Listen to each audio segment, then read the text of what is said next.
Welcome to the show, my friend. I'm joking with you. I thought I'd just do that I knew it'd fuck you up. Derpy just left, and I said to you, this is going to be the techie nightmare, so I thought I'd pretend my microphone wasn't working. I almost shat myself for a second there. Just that little split second. That's all I needed from you. How's it going, my friend? I'm good, thank you. Yep, I'm excellent. Yep, doing well, thank you. I am. I've decided to bring myself with a Bloodstock Festival backdrop, with my head to scale before anyone else in chat says it. Yeah, that's the way this goes. So yeah, all good. Bloodstock Festival. Just for those that might not already know about Bloodstock and what you do in Bloodstock, can you just introduce yourself to the newbies here? Kamakozy, how's it going, my friend? Yes, my name is Squatter. I have been working with Bloodstock Festival since 2016. Bloodstock Festival is the UK's #1 metal festival. We've been going since 2001. We are an annual festival, second week in August usually. We all gather in a big field in Derbyshire, second week of August. About 20,000 people. Over the last few years, we've gone up to about 20,000. And that's us. And so I do band interviews as Bloodstock TV at the festival for the 4 or 5 days of the festival. And I now do the Bloodstock Twitch channel, along with a team of streamers. It's not just me that presents on there. We have a team of streamers every night of the week now. So yes, that's me. So the last time we spoke, it was Bloodstock. We're trying something new out. Twitch was a new endeavor for the festival and for you. You had a bunch of stuff under your belt in terms of like the YouTube interviews on location with the band members. That was all gone out the window because it was a pandemic and you physically couldn't put the festival on that year.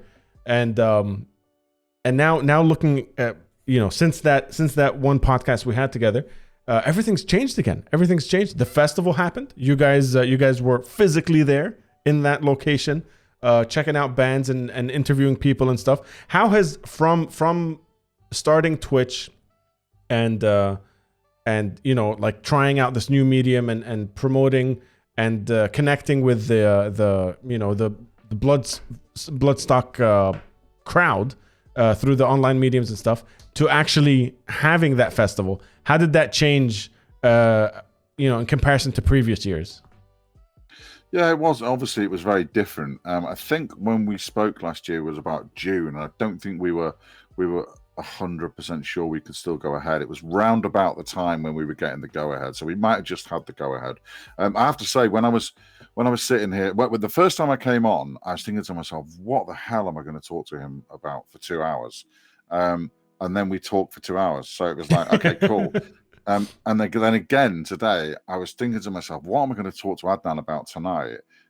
Mainly because I can't remember what I talked about back then. So this afternoon, I went and watched the first one back for it was a 2-hour one. I sort of skipped a little bit. So I watched it for about an hour.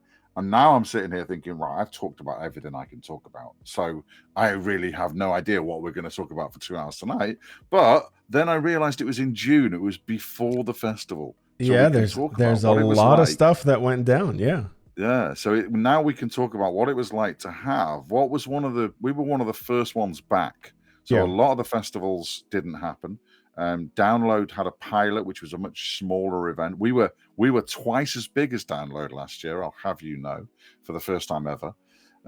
So it was a very odd festival. It was very strange, certainly for the first couple of days, because obviously none of us had been to gigs, none of us had been to anything.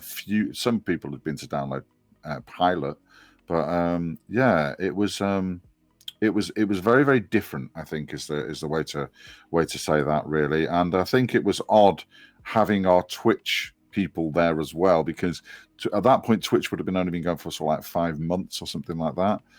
So a lot of people had no idea that Twitch existed. But we managed to put together a little sort of show reel, and they showed on these screens up here. They actually showed the Twitch preview, and we saw Stan and myself and our other presenters on the big screen at the festival.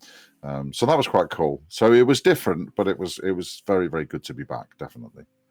It must have been crazy because I just saw Craggers in the chat, and meeting up with people that are part of this online community. Because one thing we spoke about last time, you and I, is just how much of a community this whole Twitch thing is, right? Because I used to stream on Facebook. That was a mistake of epic proportions, but Twitch has this weird community vibe to it, especially when you couple it with Discord and stuff like that. And you guys started building this really close-knit kind of community of people that go to the shows and like the kind of music and do all that stuff. So even like with getting a photo of you and Craggers at the festival, hanging out in real life, it kind of felt like the whole year funneled into that moment. Like everyone's different backgrounds and how everyone met online and who joined whose Discord, and the fact that everyone kind of met at that one point was a little bit mind-blowing to me. How did it feel for you? Yeah, it was strange, and I'm thinking about it now as well. It's going to be strange going forwards. I have a little bit of a problem going forwards in the and I have it at Bloodstock as well, where I will get a lot of people coming and saying hi to me, and I have no idea who they are. Craggers was kind enough to say, "Hi, I'm Craggers. I'm from," so he introduced me. A lot of people don't. A lot of people are just going, "Hey, how's it going?" and just kind of expect me to know who they are. And I've met a lot of people now online. Obviously, that's even because all you see is a little screen name. So we just have a little name of the people that come into our chat, and then when you go to the festival, you get people coming up to you and say, "Hi, I'm so and so from Twitch," and a lot of the times the person that is standing in front of you does not match the screen name and the on-screen persona that they had. So from chatting to people in chat, you build up a different picture of them to the reality of the people that are in front of you. There was certainly some people, which I will obviously not name, but they were just completely, there was one person who was a lot younger than what I thought they'd be. For some reason, I just thought they'd be roughly the sort of same age as me, and they were probably about 20. And then there was other people that were just kind of, just not as metal as you thought they'd be, or just different. So there's that, and there's that kind of, and that's always been the case. Obviously, you've always had a sort of an online thing, but I think with Twitch in particular, because you're almost sort of presenting to names, you're just presenting to screen names. You don't often get that sort of sense of the physical person. So when they're standing in front of you, it's kind of like, "Hey, how are you then?"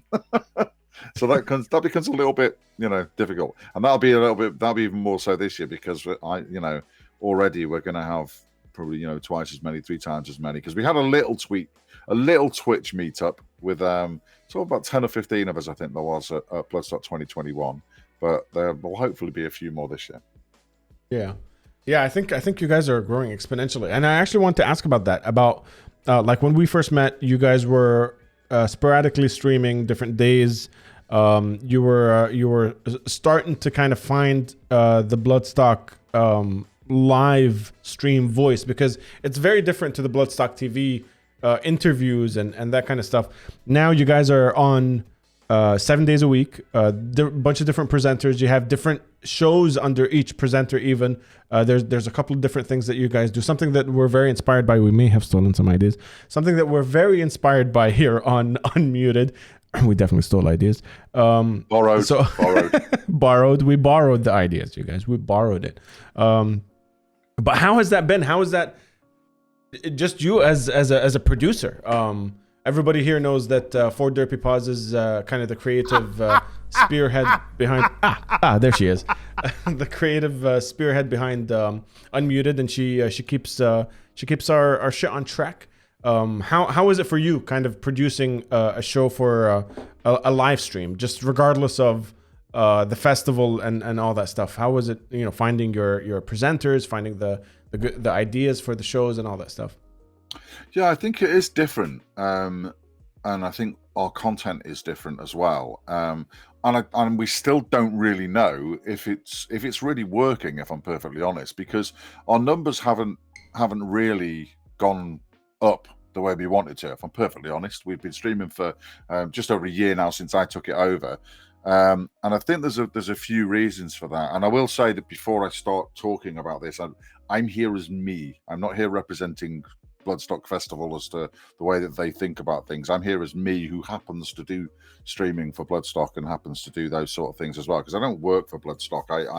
I do the Twitch stream for them. Bloodstock is, as I said last time, Bloodstock is not the massive big corporation type thing that a lot of people seem to think it is from the outside. We're a very small knit bunch of people that run it. You've only got 2 full-time employees, which is Adam and Rachel, who basically run the bulk of the festival, and they're in the family that run it. So again, just for the benefit of people that don't know Bloodstock, it's a family-run festival. Their dad started it back in 2001, and it's now run by the 3 directors, which is Adam, Vicky, and Rachel. That's a brother and 2 sisters. So the Twitch thing is kind of run completely independently. They don't really have that much input into it. They don't really have don't know really. It's I think it's fair to say that a lot of our team think that we don't necessarily get as much support as we'd like from them. And I think they would be the first to sort of admit that as well. And they've always said to us, if you need anything from us, then come and ask for it. But we don't always get plugged as much as we'd like on the Bloodstock socials, because I don't have access to any of that. I don't have access to plug us on the Bloodstock socials or stuff like that. We're not plugged into Bloodstock in that same way. And when we started, or when the Bloodstock stream started, then it was just Adam and Vicky's husband, Alan, doing stuff. And it was mainly them just playing games and playing Call of Duty. They weren't really that experienced with how Twitch worked and how streaming worked in general. They were just going on and just sort of playing games and doing a little bit of chat to just acknowledge that people were there. But they were kind of gaming primarily with the stream in the background, rather than, as you should be, streaming while you're playing a game and focusing on your audience. So yeah. I think overall I would say that we got quite a lot of people that would have followed during that period, watched it, and then just thought, oh well, this isn't what I want, and then sometimes you just won't get them back. So that'll be that. So we're sort of starting a little bit of a deficit with that, I would say. And again, I don't think they'd mind me saying that. I think they acknowledge that. So then when we started doing the Twitch streaming, it started off with me and Gorilla was playing Call of Duty on there. We got Stan doing the Stan show, and we weren't really sure what content we wanted to do, and I'm still not 100% sure that we've got that mix right. And we also had what do you want to call it? A scandal in October that meant we had to go off stream for a little while, and that's dinted on numbers hugely, because what will happen is obviously people will find other things to watch on Twitch. So the night that they might have watched you guys, they'll find something else, and then that'll be that. So I think the summary of that really is we're not where we want to be. We're not where I wanted us to be for a variety of different reasons with things, and I think we're still sort of tinkering with the formula of what we want to do on here. Yeah, it's always even with Unmuted, I know a lot of people in the chat also stream, or content creators, musicians in general. I feel like there's always going to be that strive to kind of flip that last page or turn to something else, regardless of where you are. There's always going to be like that I want to achieve that one more thing. But I gotta say, you guys are doing fucking great. And I want to ask the chat, actually. I'm gonna do 2 things. I'm gonna ask you 2 questions. I'm gonna ask you, have you ever been to a metal festival, in a poll? Just a quick yes or no, just to kind of gauge where you guys are. Do you guys know Bloodstock? Do you guys have you been to a bunch of different other festivals or not? And just out of curiosity, as Squatter was saying, what do you guys look for in terms of music content on Twitch? I don't think we've ever talked about it with the chat. But that'll be a cool little exercise here. What do you guys want to see? What do you guys want to see? And don't nobody say me flossing. Just so you know. Nobody wants to see that, mate. Nobody wants to see that. I'm trying reverse psychology. I'm trying to say that so they say, "Oh, you flossing," and I'll be like, "Oh, you guys always want to see me shake my booty or something." Yeah, but yeah, it is difficult because I say we've struggled with that as well because we now have live music. We had a band called the Lost Boys that have been playing live music, and they were alternating with Sturge, who's in chat tonight as well as a bass player. And so we had that sort of live music because we're a music festival, so we should have some live music on, right? But that ended up being on a Monday night, and it's really quiet. So you're like, well, what do we do with that then? Lost Boys have now had to head off because they're quite a young band and they've actually got exams, believe it or not. So Sturge is now doing every Monday night. But again, Monday night was quite quiet, and it's like, is that just because it's a Monday, or is it just because people don't know that he's on, or is it because it's a new show and things like that? So because Twitch is a gaming platform, we sort of thought, first of all, that would be the way to start. So we'll have us playing games with bands. So we'll get band members to come on and play games with us. But that didn't really take off. It didn't really go. So it's like, well, then we'll play some games ourselves and we'll play some music. And again, it's just that sort of formula, and it's kind of trying to find out what people kind of want, you know? Speaking of games and music, Chimera Mark, Mr. Mark Hunter from infamous Charmin, the band, is in the chat. How's it going, Mark? Hope all is good. He says he wants to see bands that have two dicks. Well, okay. Well, I'll say there's a few bands I know that have got two dicks in them, but it's not quite the same sort of thing. I've interviewed a few bands that maybe had a dick or two in them as well. I've never interviewed Mark. Mark's never been interviewed by me. Chimera have never played Bloodstock, but I'm sure they'd be welcome if they wanted to come in. So yeah, we shall see. I like Mark's streams though. I do like Mark's streams. They're good fun. Massive shout out to Mark, and if you guys don't already, !Tuck or the Tuck, please follow 106.9 the Tuck. Mark Hunter does amazing music streams and also games like we were talking about. Yo, D's in the house as well. How's it going?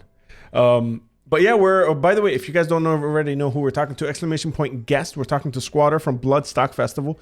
He runs a Bloodstock Festival Twitch channel. He's also Bloodstock Fest TV interviewer. And I always like to preface this, the guy that asked Dave Mustaine, why are you so difficult to work with? Yeah, well, I watched that earlier on because I couldn't remember what the hell we talked about last time, so I had to have that sort of refresher. And I just remember because obviously this time I haven't provided you with any clips, I haven't provided you with any content that we can sort of go to. So if this ends up to be an absolute washout, then you can completely blame Adnan, folks, because he hasn't prepared anything. No. Listen, I think the best conversations. The best conversations always happen. Even last time, the best conversations always happened when you just kind of wing it, when you just kind of absolutely wing it. And that leads me to the next point, because I want to ask you, after almost has it been a year? Oh, after a year of doing Bloodstock live streams, like full on producing that stuff, the different shows, getting different presenters, different all that stuff. How difficult is it being live versus the edited interviews with musicians where the questions kind of, write themselves, where you're just now live, we're going to have to chat, react, and do the thing we do? Well, I much prefer this. I mean, as I say, we did Bloodstock TV, the interview style, as I said to you last time, it's not Q. I don't do Q&A interviews. I never have done. They are chats, and they are, and as I say, I'll have my facts in front of me. I'll know, what album they've got out, and I'll know where they've just played, if they've just come from another festival and stuff like that. But I don't do a sort of, tell me about band, because it's boring. I just find that really formulaic. But when I was doing Bloodstock TV and I was doing Bloodstock Radio, the podcast, which was pre-recorded, that I found difficult because I came from a sort of a radio background. And again, I will say to people as well that don't know that I'm not a broadcaster. I have no broadcast experience. This is a hobby for me. I'm a computer programmer by day. This is literally just, all these band interviews and that lot is all just lucky, just me being a fan that just got asked to do it. So I haven't got any media training or anything like that. I'm not in the music industry in that way at all.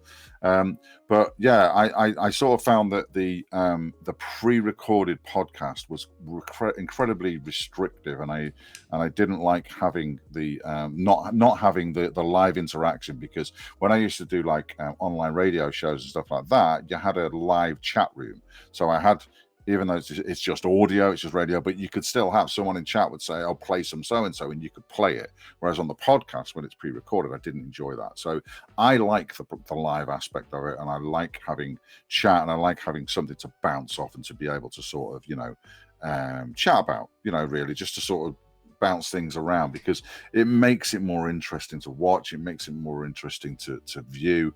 So yeah, I definitely prefer that live sort of thing. And I guess with the I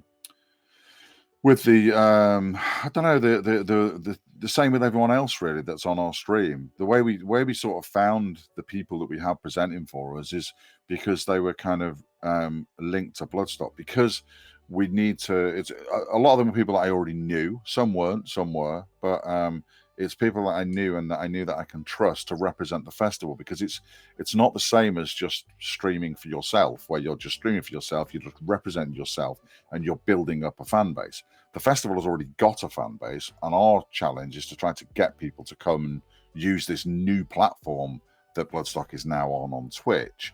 And so far we're not really doing it. Last night they had a Facebook live session where the two directors went on and talked about XYZ about the festival, and I was out and about, so I only saw a bit, but at one point they certainly had at least 700 people watching, and then we have nowhere near that on our Twitch channels. So getting them away from Facebook and getting them onto Twitch is kind of our challenge with that, I think.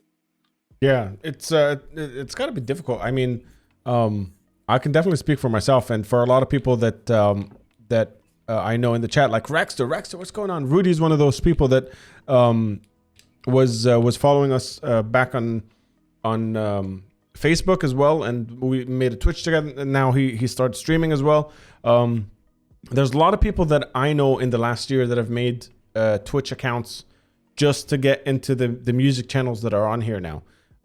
It's no longer like I was always on Twitch and then I just found a music channel. There's a lot of like conversion that's happening. But it's very cool because I saw Sturge say the fact that you aren't in the industry is probably why you felt like you could ask Dave Mustaine that question, which I think is pretty cool. And I think that's why a lot of the stuff that you guys are producing on the live streams is not necessarily like cookie cutter music industry stuff where it's like, so tell me about your next album. It's the heaviest one we'll ever make. You know what I mean? Like there's none of that kind of stuff that you always see or we've always been seeing in the industry. And yeah, I think that's why it's very, very fucking cool. Twitch is still quite niche, Blaze is saying, which I think is crazy. Given the stuff that you see, the numbers that you see on Twitch and the numbers that you see on some massive live streams, it's pretty big. It's a pretty big place. But yeah, there's gotta be this like continuity, I feel, like you were saying with from a festival to a Twitch live stream to a content made by the musicians themselves to a festival making the content. We still haven't gotten the Web3, the online world ironed out for music just yet. Yeah, I think that's probably about right. I say for me, I didn't really know about Twitch before I started. Before Bloodstock got an account on it, really, I'd heard of it. I think I'd heard of it, but I don't think I really knew what it was. And that's from someone who is, an online sort of person. I used to chat on AOL chat rooms. I've chatted on loads of different sort of like, all sorts of chat sites, really, music ones and things like that. But they were always sort of interactive ones. Like there used to be like the old IRC chat rooms. I've done sport ones, and so I've known about chats like that. I'm an online person. I always have been ever since the internet started. Yeah, I'm that old. And yeah, so for me it was kind of like, you know, I didn't really know what Twitch was, and I certainly didn't buy into the idea of watching someone play a game. My son, who is now about 19, you know, coming up to 20, he and his friends were always just sort of like, you know, watching people playing FIFA or Football Manager on YouTube, and I'm just like, why are you watching someone play a game rather than actually playing the game yourself? And a lot of the time it was like, oh, so what are you learning? Are you learning how to play the game by watching him?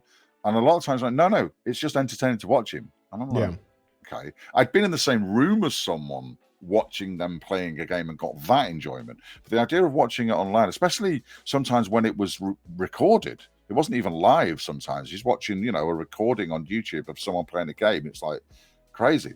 Now, though, I'm watching, you know, I got a good friend, Bearded Gaddon, that plays Sea of Thieves, and I know him from a band, you know, years ago. I know him from a metal band, and then he became a full-time streamer about 8 years ago now. And he's one of the biggest Sea of Thieves streamers in the UK, and is, you know, is basically making his living for it. He's a full-time streamer. So for me, it's a switch in, you know, I'm nearly 50, to actually be sort of like thinking, oh, I'm actually going to get into this. And to me, Twitch is almost like the old style, like you used to see in America, the public broadcast thing. It's like hobbyists. It's like people have got hobbies, and you can find all sorts of weird and wonderful stuff on Twitch with people doing their own sort of things. I don't think music's quite there with it yet. I think music's got this sort of halfway house where you've got some really big bands on it, like Matt and Mark and Herman Lee and stuff like that. But they're very few and far between. And then you've got the sort of the up and coming bands that sort of want to get into it, but there's no real sort of, you know, common ground with all of it yet. I don't think the music industry's properly sort of bought into it yet. And I think the likes of Matt is going to be the people that are going to drag them in here, I think. Yeah, absolutely. I think the infrastructure is it's not there yet, but it's building slowly. I think it's building slowly. And the people like these maniacs in the chat right now, the tribe, fucking tribe, people that show up and hang out and listen to good music, listen to good conversations, stuck around for ballad bands, have been through thick and thin with us. These guys are pretty crazy. Thank you for the 5. I don't know why I always have to. Thank you for the fart, Lars. That was perfect. Well timed. I don't know why I have to throw my head back whenever I thank someone, but that's one of those things. I found myself doing it since the stream started, and I've embraced it. I've embraced it fully. Yeah. Is there any highlights from the festival that you guys had, and you know, post-pandemic festival situations that happened that you can think of?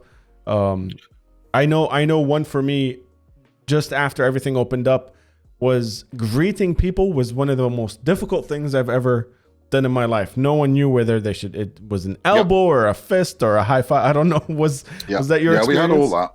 We had all of that. So it was very strange because, first of all, we had a lot of people that were like, you know, well, what measure you as in society, you had two groups of people. One was like, I'm sick of wearing a mask, I don't want to wear a mask anymore. If we're allowed out, I just want to be free, and that'll be that. And then you got the other people that are very cautious and very kind of like, well, listen, I do not want to catch this thing for whatever reason. I don't want to catch it anyway, but I'm very socially aware. I don't want to pass it on to someone else. I'm very happy to wear a mask, and we had to be very careful as a festival, and this was not to do with me at all. This was to do with the people that run the festival. I have nothing to do with that side of things. But there was very much a kind of you know, we need to be socially aware about it. And we did ask ourselves as a festival, is this right to do it? You know, is it right for us to go ahead with it? And I think the decision that was made was, if we can do it safely, and if we can do it adhering to all of the government's things, and if we're at the right point in time with that, and it was very close. It was literally the government announced, you know, whatever they needed to announce within days of us needing to make a decision. because contracts have been signed and all that sort of thing. So I think once that decision was made, I think everyone was like, right, let's go for it then. Because I was very reticent, because I'm thinking, well, I wasn't even sure if what I do there was going to work, because I wasn't sure the bands were going to be up to having a face-to-face interview, and B, I wasn't sure if it merited it, because the thing that I do is an add-on to the festival. If we don't turn up and we don't interview the bands, there's still loads of other media outlets that are there to interview the bands and do all that. So as much as Bloodstock will and have said to us, no, what you do is important, and that's nice of them to say it. But I know that realistically, there's no downside to the festival if we don't turn up. Basically, the festival still goes ahead. The bands still play. Everyone still has a great time, and so it was very much a kind of we don't have to go. So it was to me and to Toph, my camera guy.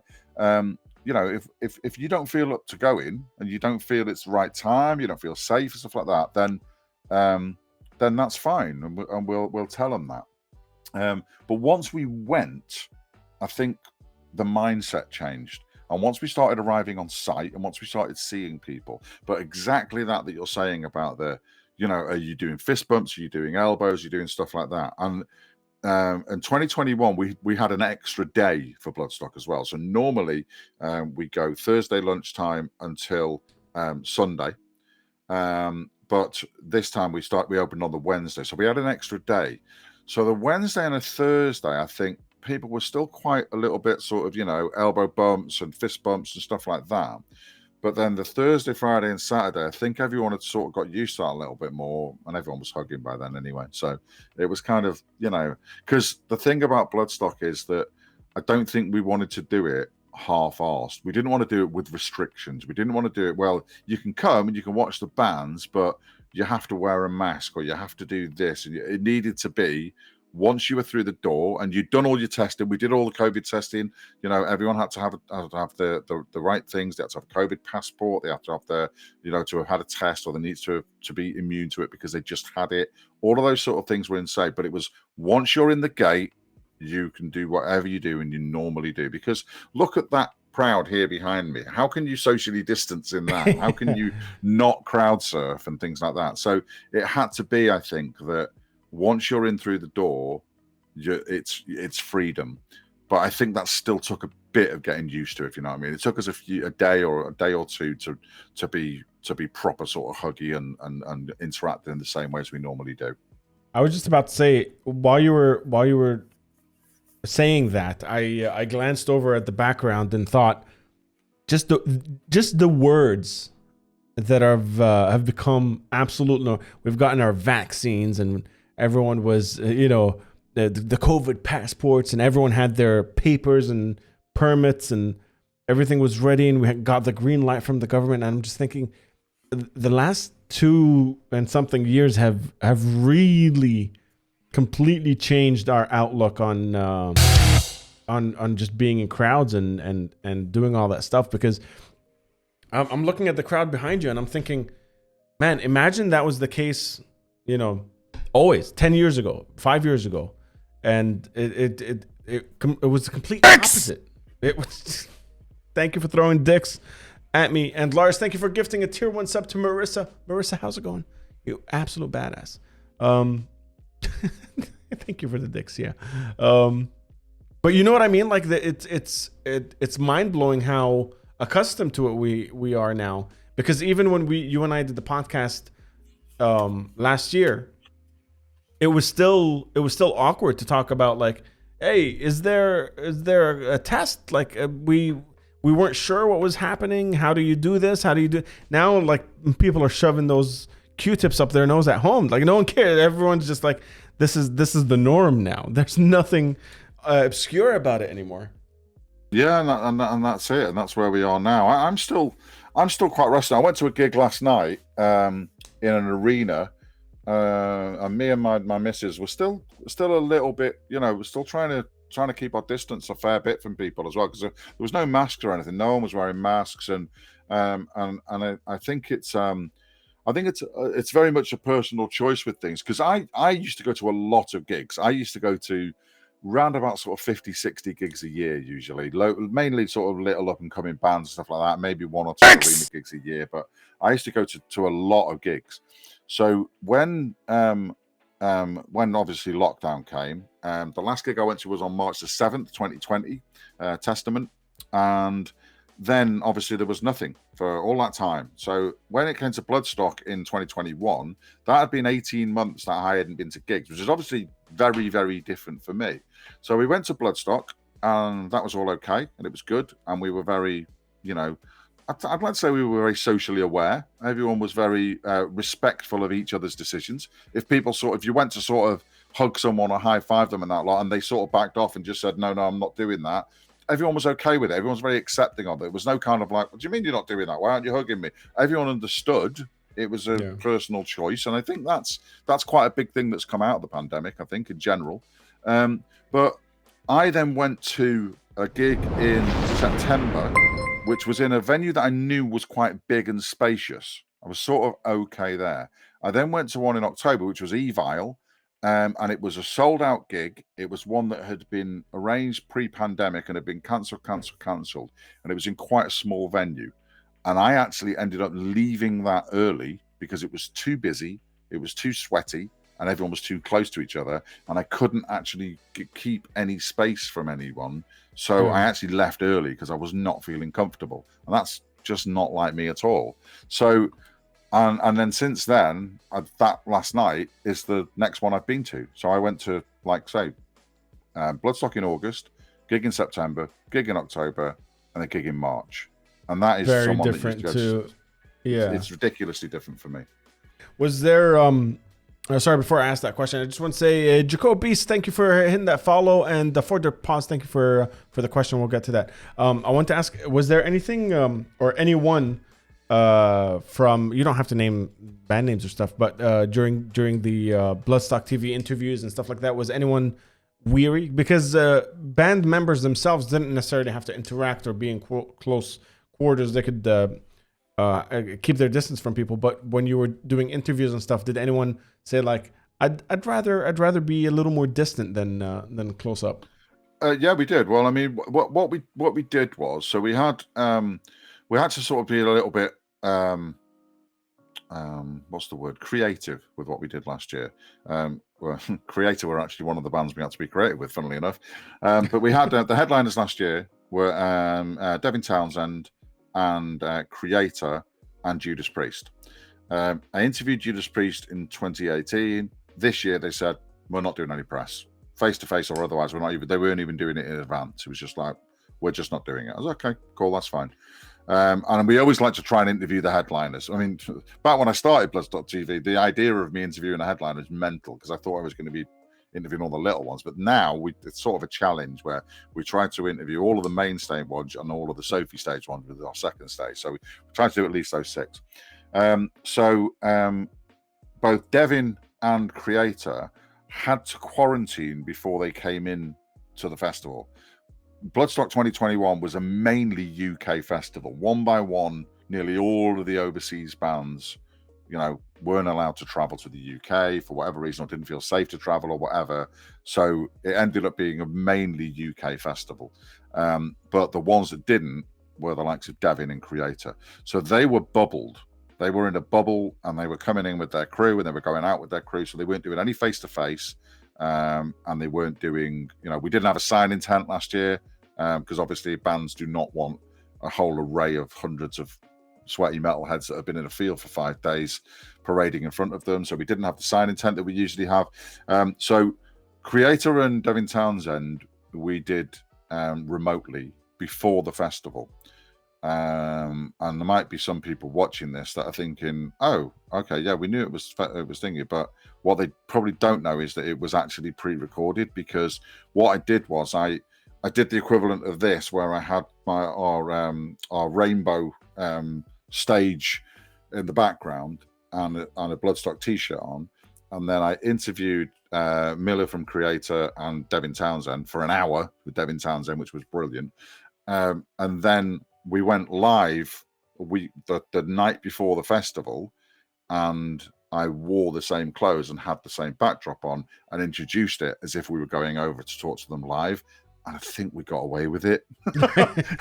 We kind of got away with it because people were in chat asking them questions. And I'm thinking, I did this interview 2 days ago. They haven't realized this is brilliant. So Twitch worked in our advantage in that respect, which was quite cool. So we had to do those 2 pre-recorded. Then we booked bands to speak to at the festival, and I kind of reassured them that we had our own area, which we do. We had our own sofas, which we do, and that we would be cleaning them down and disinfecting them, just spraying them down and wiping them down, and the microphones in between each interview to try to get them to agree to do it. And then you still had them a little bit kind of, can we sort of back up a little bit? So what we ended up doing was we actually did it the same way as we did it in 2016, the first year, where we did it so that it was interviewee only, not me sitting right next to them on the sofa doing the interview like that. We did it so that they were on their own, so we could have a little bit of distance between us. So it was different in that way. And a few people were, masked up when they came in, took their mask off, did the interview, put the mask back on, and then out they went again, and things like that. So it was different, but a lot of people, we managed to still do 30 or 40 interviews, I think. So it was okay like that. So we had to be a little bit more creative in terms of doing some pre-recorded and some live. Awesome. We just got a raid from Evie Wise, who's also Squatter. I don't know if you know Evie. I don't know. She says I say it wrong, but Evie Wise, who's also in the media journalist realm of the internet. Thank you for the Slayer. Can't argue with the Slayer. It's the wheeze at the end that gets me. But thank you for the raid, Evie. Can we get a massive shout out for Evie Wise, Derp Master General? And if you guys are new here from Evie's channel, my name's Adnan. We do a bunch of things on this show, on this stream. Today we're doing a podcast with Squatter, who runs the Bloodstock Festival Twitch channel, and we got to do it. And yeah, he runs the Bloodstock Festival Twitch channel and Bloodstock TV interviews and all the good stuff. So make sure you follow Bloodstock Festival on Twitch, !guest if you want to know more. And Squatter, you know when Shia LaBeouf comes on screen and yells "Do it," that means we're supposed to do either a shot or a drink or something of that kind. Yeah, I've only got a drink here. I've got a drink of cherry Pepsi Max. I'm afraid it's very boring, but cherry Pepsi Max. Mm-hmm. So there you go. I've got proper rock and roll stuff over here, where I've got like Jack Daniels over here, and I've got full bottle of Jack Daniels as well. But I'm not drinking that tonight. So, yeah. I'm not doing that either. Cheers, everybody. Thanks, everybody. Yeah, and thank you, Marissa, for Drink a Thing. I appreciate you, Marissa. And Kaz, what's going on? Everybody that's new here, if you haven't already, hit that purple heart. It goes a long way. And we stream 4 times a week, all kinds of rock and metal stuff. If you're coming from Evie Wise's channel, I know you like the rocks and the metals. That's a good segue, Squatter, to our next thing. You guys are a heavy stream and a heavy show. You guys aren't playing Creed anytime soon. You guys are playing the heavy stuff, and for the majority of it, you guys are playing stuff that are a little more underground. Specifically, you know some good, like intensely underground stuff that you always recommend. How is scouting for good music in this day and age? Well, I think it's again, there's some really good new music channels on Twitch as well, I would say as well. But I found quite a few bands through Twitch. The likes of Prime Audio Radio that I'm a big fan of as well, and good friends with them as well. They play a lot of that as well. But from from the Bloodstock point of view, we have a Metal to the Masses initiative. So we have local bands playing in like a battle of the bands. We don't like calling it that, but it's effectively a battle of the bands competition. And the bands get through and they play on our New Blood stage, which is over there on this picture in the corner over there. You can't see it from here, but I can see it if I look over there. Honest gov. So they go over there and we have a load of bands. So that's where I found most of the bands that I bring to you guys. That's where I found where I've been doing the the things from that. So that's the way that's gone. And Bloodstock has a reputation of pushing the bands up the stages. So we have 4 stages at Bloodstock. We have the Jägermeister stage, which again is just down here. Down there, and it's actually in the arena, so it's just off the screen here, and they play in between the main stage bands. So when a main stage band finishes, Jaeger stage band goes on, and vice versa. They sort of play in between, so they get all of that crowd that are there. That chair looks over my own version of a Jägermeister stage. It's no bands play there though. Yeah. So they get all of that passing trade, and then as I say, over there is the New Blood stage, and that's where we have the Metal to the Masses winners and a few sort of hand-picked bands that are making a bit of a noise and getting up. But then what you'll find is that you'll get some bands that will then get asked back to come and play on the Sophie stage, which is our second stage, which is a tent. The capacity of about 5,000, and then some bands, so some Metal to the Masses bands, have actually played on the stage that is behind me on the main stage. So Conjurer played there in 2021. Conjurer are making a lot of big noise at the moment. They've got a new album out on the way. Fantastic band, and they won our Metal to the Masses in 2016 regional competition in Leicester. They played on the New Blood stage 2016. They played on the Sophie stage in 2018. And then they were booked to play in 2020, which obviously didn't happen. So they played on the main stage in 2021. So it's not that it's just kind of a tucked away little stage that some festivals will just say, there you go, there's your new bands, and they all just stay there. They have a progression. So these bands get bigger and bigger and bigger as they move up, and they can move up the stages as well. So that's where I find most of those is through the Metal to the Masses, and as I say, but more and more on Twitch, more and more on not just on other streams. I mean, we have new music on most of our streams as well, because there's people that stream for us, the presenters that stream for us, they're looking around Twitch as well, so they'll see some of the new music shows. I know you guys play some new music, and Bees over at Mosh Talks, he'll play some new music and things like that. So there's lots of it about, and Twitch is a good platform to find it as well. I just saw Cragger's Conjurer were awesome, and it's that Conjurer are one of those bands, and especially with Cragger's Bloodstock Fest, that whole thing just shows you how intensely tight-knit the metal community is. So Cragger's went to Bloodstock, met you there, who he found out about on the Unmuted channel and Discord, and then went to see Conjurer, whose audio engineer is our audio engineer. Their front of house guy is Svengari's front of house guy, and then met him on after their set.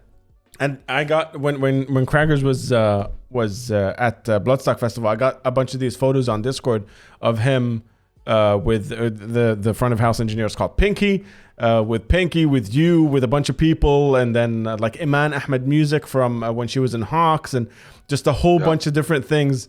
And the like you think metal is small, but like literally the most tight-knit community in the world. Like these things would have, if you were to kind of write the trajectory down, write it in a spider diagram of how all these people could have met, you wouldn't have guessed that this would be the case.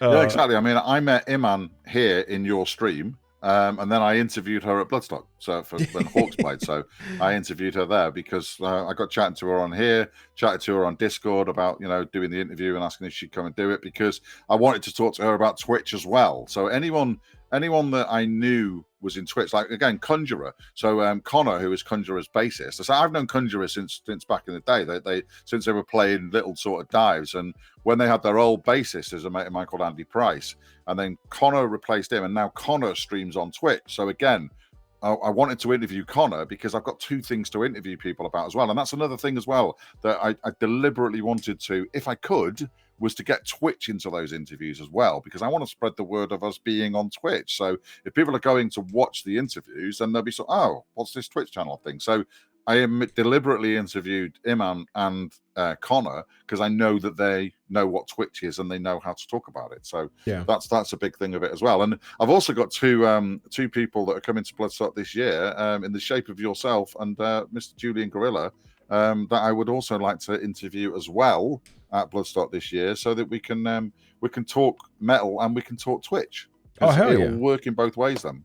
Hell yeah! I just wouldn't use the word shape for either Julian Gorilla or myself. No, as I was saying it, I nearly added something else to the word shape, but I thought I'd just leave it there. Oh, we have. Listen, I'm in the same boat. I am literally, none of us are small guys. Let's say that. We have a 5-minute countdown. I don't know if you can see that in the chat. We can't say that word for 5 minutes. Four Derpy Paws just did that to us, which is a shame because I was just about to ask her question. She asks, I remember festivals changing a lot in terms of safety after a few bigger accidents happened, at least here in Germany. Do you think there are any hygiene safety regulations that will stick around for festivals after this pandemic? That's a great question. I don't think the pandemic's going away. I don't think that there is an after. I don't. I think it's here to stay. I think that COVID is going to be like flu, and it's going to be like that. So I think the question is, are we as a society going to become more hygienic in general? And I think we are. I think in general we are. I think as people we're going to be a little bit more aware of that. I think we're going to be a little bit more aware of, maybe that we weren't washing our hands as much as we should do anyway.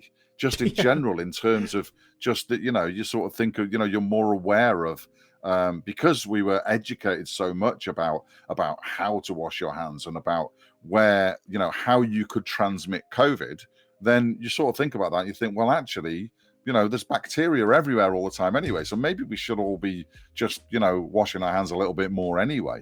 And a big sort of, there was a comedy sketch that George Carlin used to do years ago, and he used to say that people protected themselves too much from germs, so it meant that you got ill easier. And when he was a kid growing up in New York, they used to jump into the river that had like raw sewage in it, but it meant that he had the immune system of a god.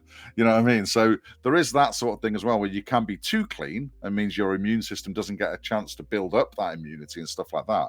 But I think in general, I think that I think that the hygiene aspect of it in general, I think in all venues and public places and things like that, I think it'll be upped in general anyway, just because I think people are just more aware of it now. Yeah. The idea, like even those little hand sanitizer bottles, were just so insanely different to come by. Like it wasn't very normal for everyone to have a little squidgy hand sanitizer bottle. Mogan's DK, what's going on? First time chatter. How's it going, my friend? Welcome to the party. Welcome to the show. Yeah, good to have you here. Let us know what you got going on, where you're tuning in from. What did I want to ask? I want to ask a little bit about... Rexer had a question. That was it.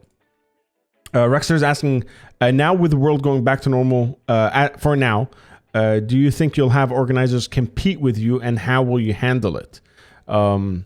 I do believe he's asking just in terms of the festival itself, but I kind of want to spin that, if you don't mind, Rexter, about the kind of new media approaches to things. We have Knotfest, for example, that have a Twitch channel that started after you guys. Do you see more and more festivals and organizers and promoters in general kind of gearing up towards fighting going on that Web3 kind of thing, or is it still a safe space? There's no competition here yet. No, I think there are a few more. I mean, obviously, because I follow the sort of a lot of the Twitch music people, and Fred, who I know that has spoken to you a fair bit as well. Fred helps us out quite a lot with things as well, because he's trying to grow things on Twitch as well for the music side of things. So I think that obviously there will be more coming along, but as I'm always saying, you know, a rising tide raises all ships. I love that saying, because I just like that idea that, you know, if we're all, you know, pushing more music, and Twitch just seems to be a little bit more like that. It's not really a competitive environment, because if it was, then you'd just be sort of, well, I can't stream on a Thursday because so and so's on. I can't stream on a Friday because there's only 7 days in a week, you know. So, you know, and if we're streaming in the evening in the UK, as most of us are, then you're going to be going up against somebody. But I think that Twitch lends itself to, with the raiding and with the sort of being able to shout out to people and being able to use other people's emotes in other channels as well and stuff like that. I think it lends itself more to a cooperative environment rather than a competitive environment. And I think the tools are all here for people to be able to share that space and actually all big each other up. And I think people do. I think genuinely, I have to say, we've started almost keeping a bit of a log of, and I don't know if you guys do the same. You might do the same, because I know you're very organized on here, as to people that respond. Derpy's organized. I'm well, yeah, exactly. Yeah, exactly. That's what I meant. You know, that's why. That's implied, surely. Yeah. But sort of, I've started keeping at least more of a mental note of how people react when we raid, and whether they do, you know, give us a shout out and let us request a song, or tell people to go and follow us, or if they just go, thanks for the raid, and that's it, and then they just carry on with their show. Yeah. Because it's important, you know, it's quite an important decision when you've got your audience, and especially for us, because we haven't really got, you know, we're still trying to build our numbers up, and it's those sort of people, and you want to make sure that they're going to represent you in the right way when they go there as well. So that people that are in the room that you raid are going to want to come and see what you guys do. And if the streamer themselves doesn't actually do that and doesn't, you know, encourage them to do that, then it's, you know, it's not the way. And I say, I'm not just saying that because I'm on here. You guys have always been great with us. You guys have been great. If we have a raid in here, you've raided us. You're always great with it. And I say, we've got some people that are just literally, it's a regular one that we will raid, because we know we'll always get that welcome, and we know we'll always pick up a few followers from it, because, you know, the streamer will encourage people to do that, you know. In a weird way, it's almost like a old school, like a hardcore or old school metal scene mentality, right? Because we grew up, I grew up in scenes where, you know, I never wore a large or global band t-shirt on stage. I always wore whoever's we're either sharing the stage with, or the bands that are in the local scene. I wore their t-shirts, and that whenever someone asked who your influences were, I always had to say, you know, the local bands, because you know, that high tide raises all ships thing. And it kind of has it. I brought that mentality to this channel, and found that you guys already had that mentality going on, and a couple of other streams here and there already had that mentality, where it's kind of like, you know, you know what, today I'm gonna rep your merch on stream, and it was a, you know, very refreshing to see that. It wasn't, but like you were saying, there's a couple of different, especially in the metal community streams, a couple of different streamers and stuff that don't necessarily have that. I don't know what to call it, but that culture, that, you know, it's kind of a culture, right? I guess that would be the way to say it. Don't have that kind of scene culture, that like together ride or die culture kind of thing. That kind of flaked out. But like you said, it's a funnel, right? You kind of get to the end, and those that stick around are the strongest ones, the diehards. Yeah, I think so. I do. I genuinely think that's the way it is. As I say, we're we're nowhere near where we really want to be with this, and I think there's a variety of reasons for that. I say, I do run it, and this is not my full-time job; it's a hobby. I just don't have enough time to be able to promote it the way that I want to promote it, and for that, I sort of that makes me sort of feel guilty to the people that give up their time to actually present for us and stream for us, and I haven't got to where I want to be with that, but. I've still got my magical book. You may remember it from last time. I've got my Bloodstock magical book of dreams and aspirations. So this is where, if I come up with an idea, I will write it in this book and say, "Oh, we should do that," and it just gets bigger and bigger, the list, and I never get around to implementing most of them. But I've got this sort of ideas with it, and I say where we are now. So it's now 30th of March. We've got the festival in August the 11th.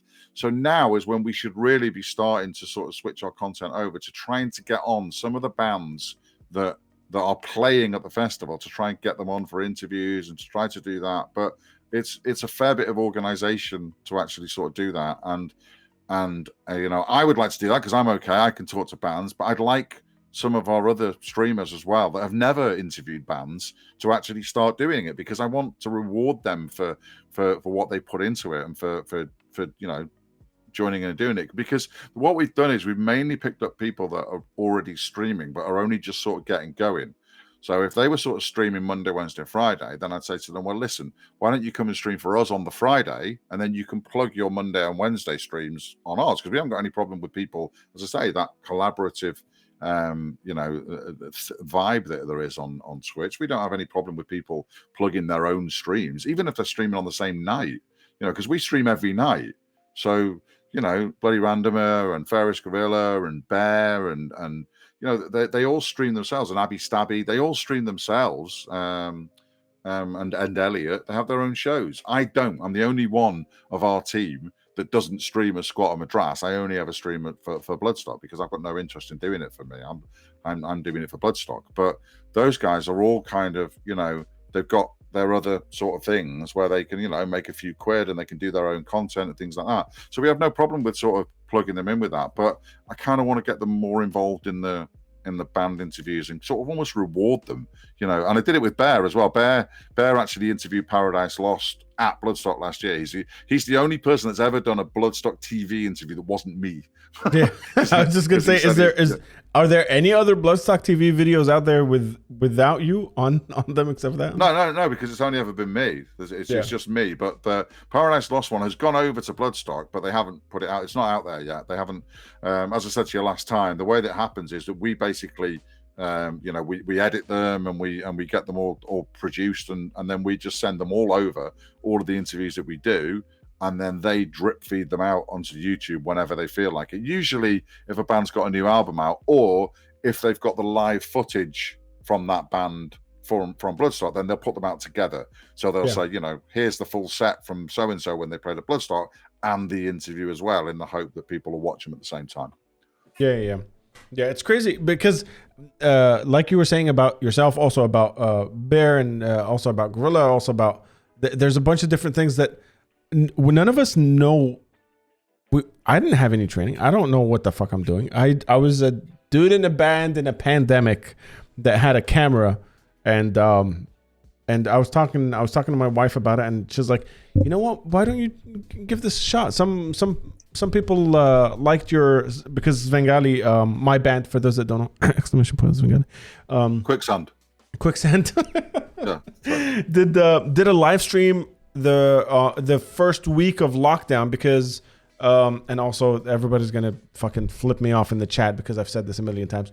We were supposed to be playing a bunch of shows with Lacuna Coil that got canceled. We were very excited for that. It was a big opportunity. We were opening for that band, and it got canceled, and everything got fucked. So my wife was like, "Why don't you just the live stream? Like everyone liked that Svengali live stream." And I was like, "What am I going to talk about?" And she said, "Just interview our friends. You know a bunch of people from music. Like just go for it." So basically, what you're saying is that it's basically Tara's fault that you're here, and she was basically thinking, I don't want to have to talk to you for hours at night. So you go and talk to these other people on the internet. So now we have to fucking put up with you, and she doesn't. Is that what you're saying? 100%, yes. And we had a brand new 2-month-old or 3-month-old at the time, and she was like, "Listen, the kid is sleeping through the nights, so you can stream at night." And now that you're saying it, I think she just wanted me to get the fuck out of the bedroom. I think that's probably what it is. I mean, as we were saying before we came live on air, you know, the two big changes that we've had since we last spoke is that you've had a baby and we've had a festival. So, you know, same sort of thing, as it's like messy, lack of sleep, alcohol is needed, but rewarding in the end. So, you know, a lot of puke and spit up everywhere. Yeah, exactly. Yeah, but like I say, there's parallels everywhere, you know, and you always think to yourself, you know, am I getting too old for this? And you're always thinking, you know, is it really worth it? Can I do this again? Speaking of too old, I asked this question to the judges on Battle of the Bands, and I'm going to ask you this. Back in the day, at least before the pandemic, you went to 50, 60 shows a year. When was the last time Squatter was in the mosh pit? Well, not at Bloodstock.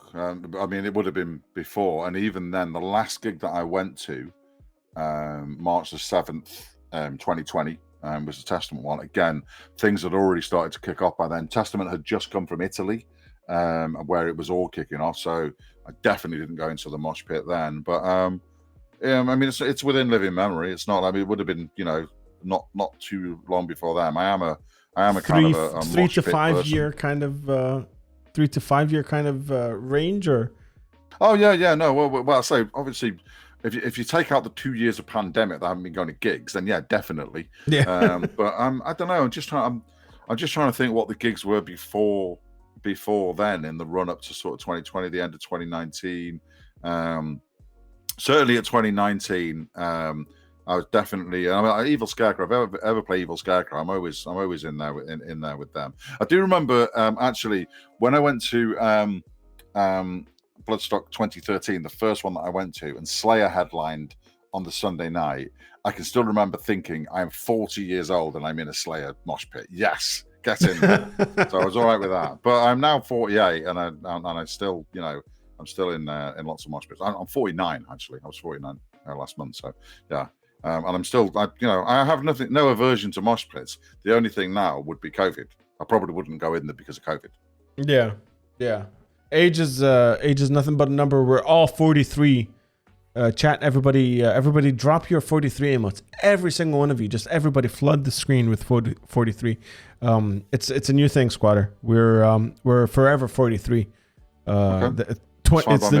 It's the new forever 21. Yeah, I could stick with that. 43 years old. That was all right for me. That was a pretty decent year to be. So that's all good. We're all forever 43. What was your favorite moment from Bloodstock TV? I want to know Bloodstock Festival TV interviewing bands. I know we've talked about the Dave Mustaine very heavy hitting question. Where you basically asked him why he's so hard, or you said people say you're difficult to work with, but you're obviously not that difficult to work with. You seem to be like a good guy. There's another moment that comes to mind that I actually used for the promo of this episode, where you straight up said it would be nice to bang to Alyssa Whitegloves, vocalist of Arch Enemy, who then followed it up with That's What She Said. Yeah. Which I think I said a bang would be nice, is what I said. A bang would be nice. A bang would be nice was the exact line that I said to her, and you do need to get that in context. So any of you that haven't seen it, go and look on Adnan's Twitter and have a look at that earlier today. But yeah, basically she said it first. She said we're going to finish with a bang, and because it was like the last night of the festival, I said a bang would be nice, and she said that's what she said. So, you know, and I blushed. That's what she said.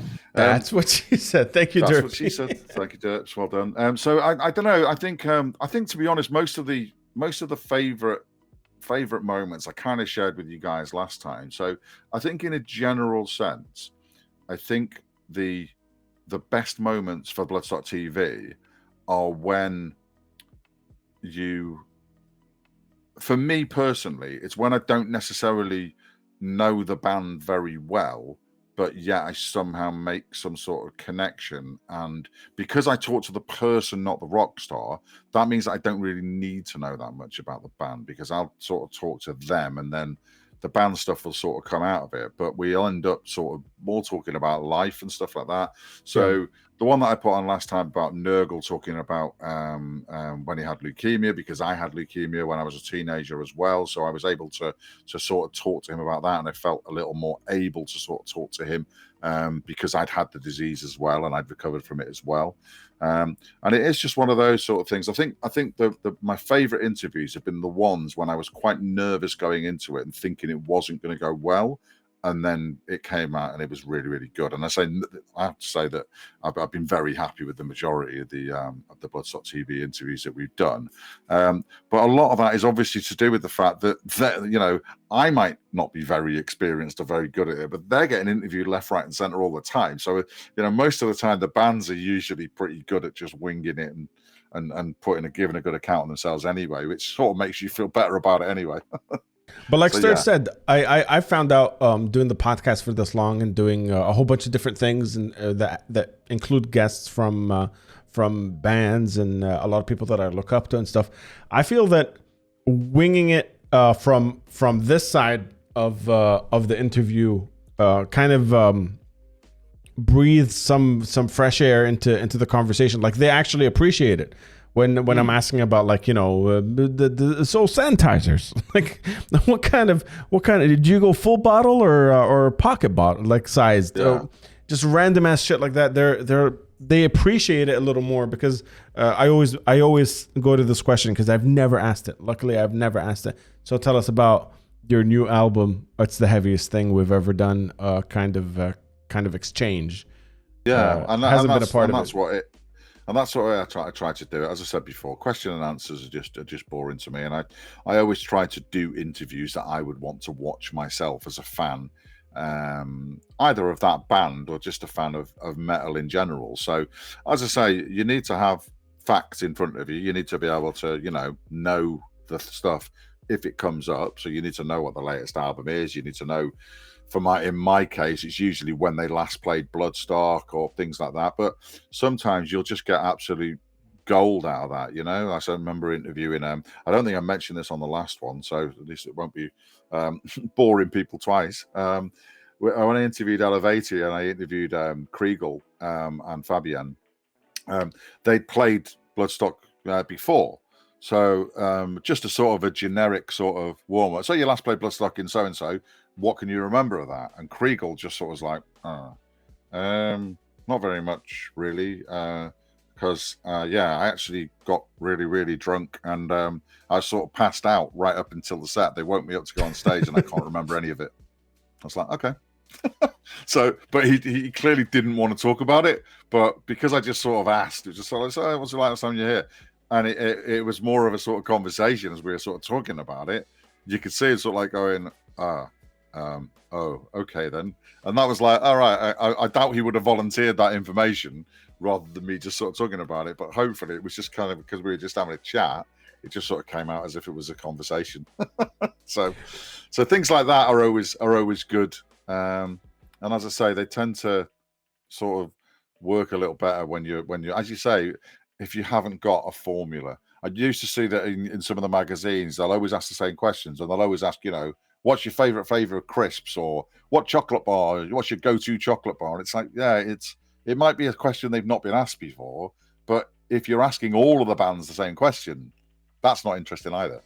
Yeah, absolutely. You're absolutely right. And that's something that I picked up a lot, especially when we did the first episode. I kind of had to do a deep dive on Bloodstock TV and check out all your interviews back to back, and seeing that in succession, it's like damn, there's a whole lot more that you could really get to know about people other than who produced the album, or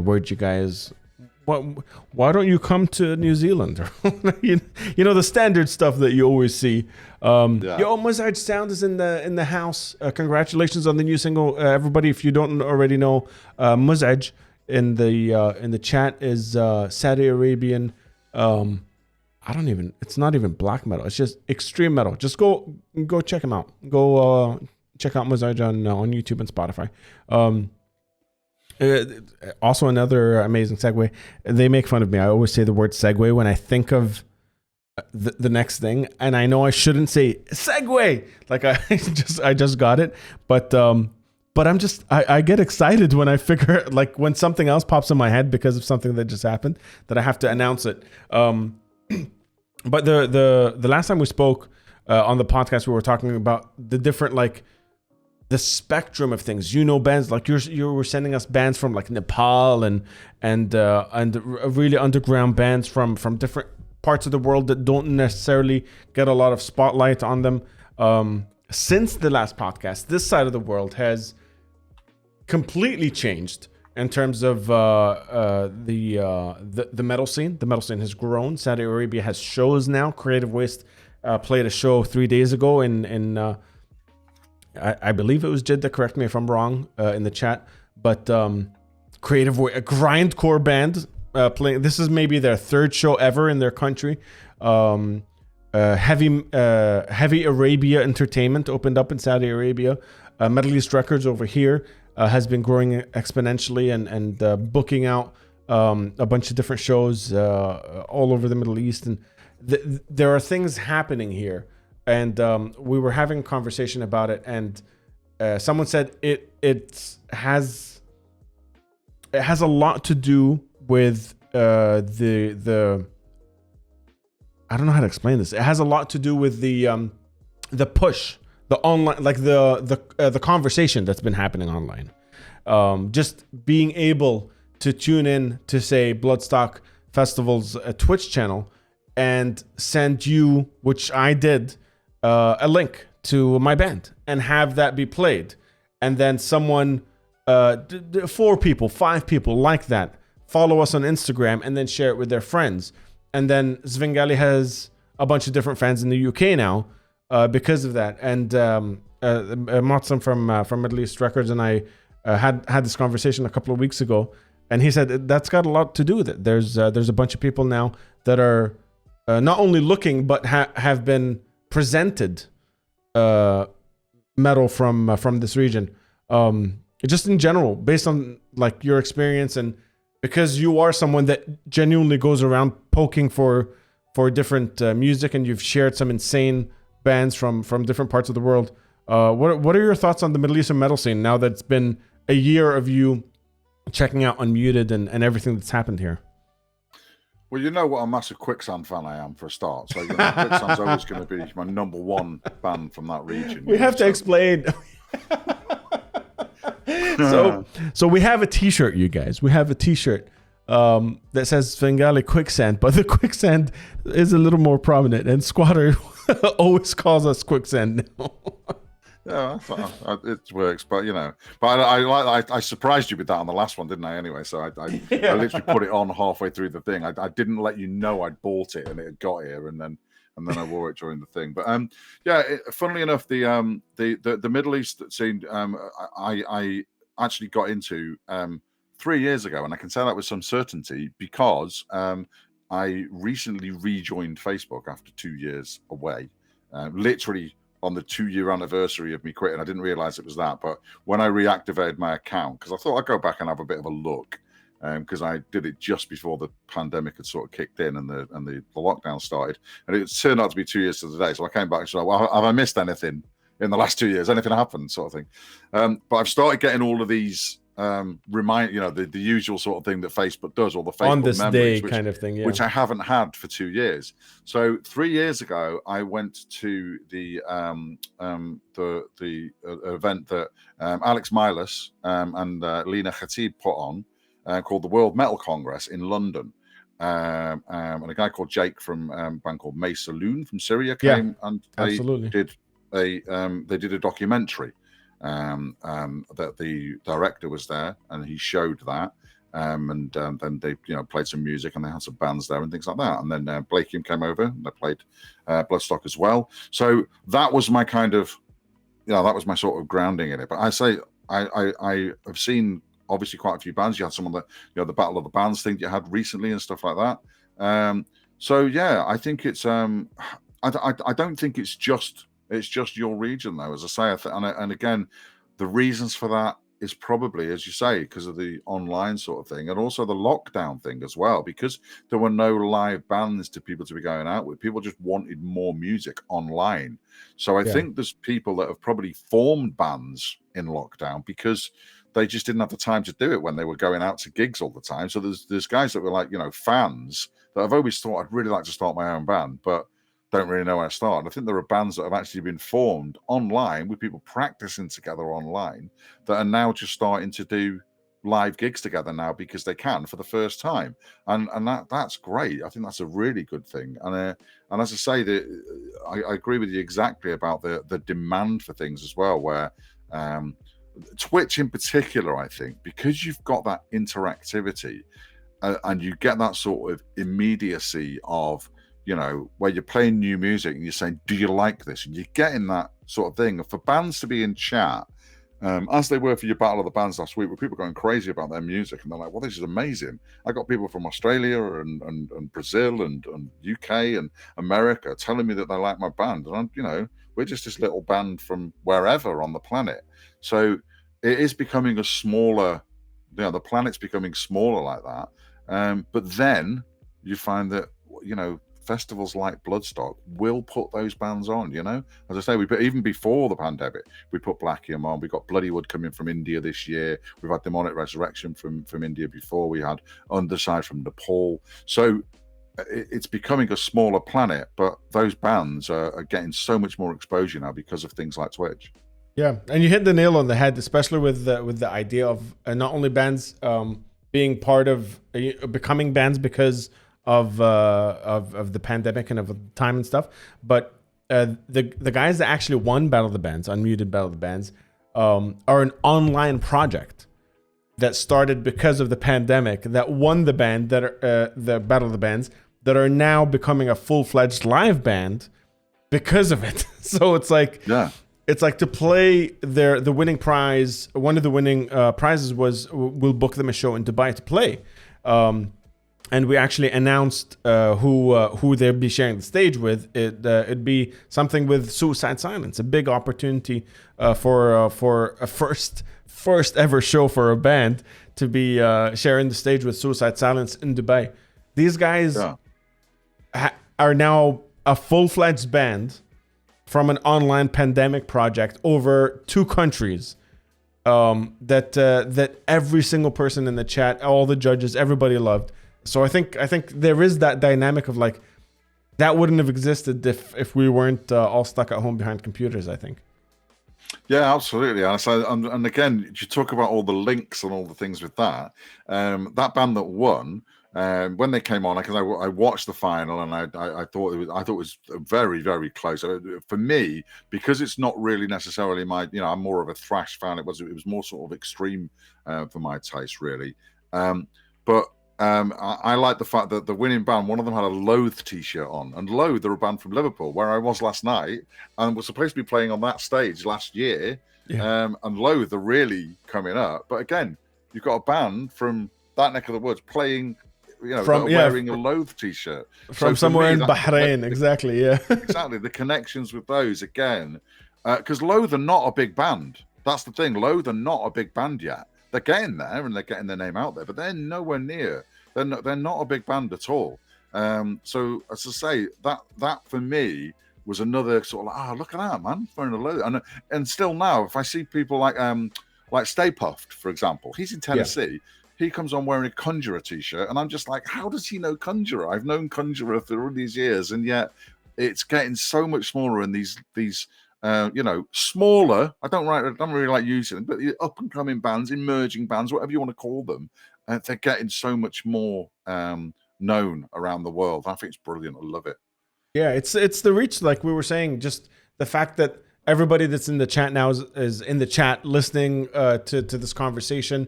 Sometimes we play Middle Eastern music. Sometimes we play international music. Sometimes the people in the chat send us their own bands and their own links, and everybody kind of does their thing. Like I was shouting out Mazaj a little while ago, which is one of my favorite band names, by the way. Mazaj means like loud and disruptive in Arabic, like in a negative connotation, just disturbing. It's such a good band name. But you know, someone like that, where we could play one of the songs on one of the streams, whether you were tuning in or someone else was tuning in and they like it, they pass it on to some of their friends. You know, it's just it's one of those snowball effect kind of situations, I think. We have a bunch of questions, Squatter, for you in the question box that I'm gonna get to. Let's ask a few of them now. This one's from Craggers. Craggers, massive shout out to one of my favorite people in the world, and an amazing artist, if I may say so myself. I don't know if I may say so myself means what I meant it to mean, but you guys know what I mean. Squatter, who, dead or alive, would be your most awesome 3-band lineup you would have play at Bloodstock and to interview if you could? Oh, wow. Well, I suppose it's based on, for there's a different, what I would prefer to my taste, and what I think would be great for the festival, I suppose. Dead or alive, bands that I would like to interview, obviously, I think Queen, Freddie Mercury, who I would love to have interviewed. I'd love to have seen live. I started going to gigs in 1989 when he was already very ill, and the last gig that they'd done was a couple of years before that, so I never got to see them live. So good about that. I think Led Zeppelin, probably one of the best, sort of most influential bands, would be amazing again to sort of see the. But they're sort of like, I don't know, they'd be sort of like wish list ones. I was lucky enough to see Pink Floyd live, and I would like to I'd love to interview Dave Gilmour. So they probably be my own 3 personal ones, which aren't are not really actually metal bands, Yeah. So, which is I suppose odd, but because I suppose metal bands wise, I think I've now pretty much seen every band that I want to see. And I say, for me, it'd be now like, bands that I want to come to Bloodstock. So there's Sacred Reich are coming to Bloodstock this year to play, and I love Sacred Reich. Always loved Sacred Reich since back in the day. And every time I've interviewed them over the last few years, I've interviewed them when I shouldn't really be interviewing them, because it's always been sort of Bloodstock related, and they haven't played Bloodstock. They're going to be playing Bloodstock for the first time this year. But I sort of use my Bloodstock credentials to just get them on the podcast, or whatever that, because I love Sacred Reich and I love Phil, the lead singer. I think he's an amazing guy. He's got a really chill, hippie sort of Big Lebowski type vibe to it. So I think he's a great guy. So in terms of playing at Bloodstock, I can't wait for them to play. And they were announced in 2019 at the festival. To be playing the next year, and of course they couldn't play, then they couldn't come in 21, so hopefully they're finally going to arrive here in 2022. So Sacred Reich would be one of my favorite picks for Bloodstock, certainly. The other ones, I suppose it'd be kind of sort of bigger ones, because it'd be great, it'd be good for the festival, but obviously the money would be restrictive with that, really. So it'd be like, maybe the likes of, I think Slipknot would go down very well with our crowd, but they're probably too big for us. They're probably too expensive for us. But I think they'd go down, they'd go down well at Bloodstock. Rammstein as well, I always put on an amazing show, but again, the production and everything like that would probably be, I mean, we've had Scorpions and Judas Priest, which I know financially, I have no idea in terms of how much they cost, but I know that they, the festival definitely pushed the boat out to actually get them, and it's far more than it would have actually sort of, than they would have thought to do. And then maybe I'd probably go for maybe like Rage Against the Machine and Clutch. I would say Rage Against the Machine and Clutch, I think, would go down well at Bloodstock. So I'll go for Slipknot, Rage Against the Machine, and Clutch. Nice. They'll be mine. That's a good lineup. That's a good lineup that I think also has a bunch of heavy hitter interviewees. Like those guys don't hold back necessarily. Yeah, exactly. And I say, and yeah, and again, I'd like to. I suppose who would I like to interview? Who would I like to? I'll tell you what, who I would like to interview, and I definitely like to interview now. Would be Tom Araya from Slayer, because obviously now that they've quit, I think it was him that was the driving force behind it. I think he'd had enough of it, so I'd be interested to interview him now. We had Slayer playing at Bloodstock twice since I've been going, but only once since I've been doing the interviews. It was only our first year. So they played in 2013, which was the first year I went, and then they played in 2016, which was the first year I was doing Bloodstock TV interviews. And the first thing we got told was, you won't get an interview with Slayer. They're only doing 2 interviews this weekend, and neither of them will be with you. You know, that was fine. We were fresh through the door. And I think it ended up being BBC and Metal Hammer or something like that. But the other good thing about that was, in 2016, we got told that you won't get Slayer or Gojira, because both of them are only doing 2 interviews. Then in 2018, when Gojira headlined, Gojira only did 2 interviews, and we were one of them. Yeah. So they only did 2 interviews, and it was BBC and us. And that was like, yeah, man, in 2 years, we've sort of, gone up the ladder a little bit. So that was great. But I think in terms of people that I think would be interesting to interview, and I'm just not just saying this because of the last week, I would love to interview Dave Grohl, because I think he's great. I think he's I just love his personality. I love his attitude. I know a lot of people think that it's fake, and they think it's just generated, and he's not really, that.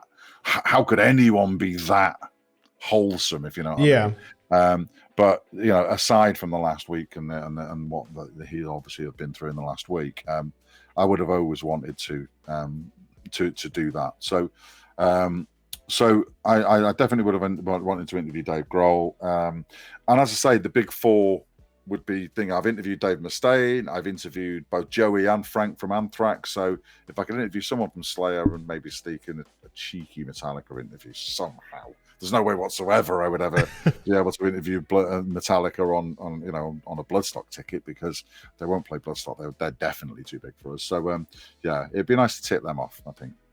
I never say never. I've had some not as big as Metallica, but I've had some bucket list people that eventually got to hang out with and interview and do a whole bunch of stuff with. I think it's doable, man. You're within arm's reach. What is that? 6 degrees to Kevin Bacon. What was that saying?